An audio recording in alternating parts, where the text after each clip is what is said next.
কয়েকদিন ধরে ইউটিউবে সকলকেই দেখছি ক্লে দিয়ে তৈরি খোপার কাটা বানাতে। খোপার কাটা আমার খুব প্রিয় একটি জিনিস, সকলেরই খুব ভালো লাগে।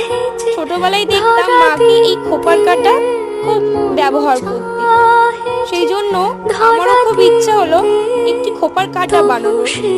প্রথমে ক্লে থেকে ছোট ছোট গোল করে নিয়ে পাপড়ির শেপ দিয়ে রেখেছি। আরও কিছুটা ক্লে নিয়ে একটি গোল তৈরি করে নিয়েছি।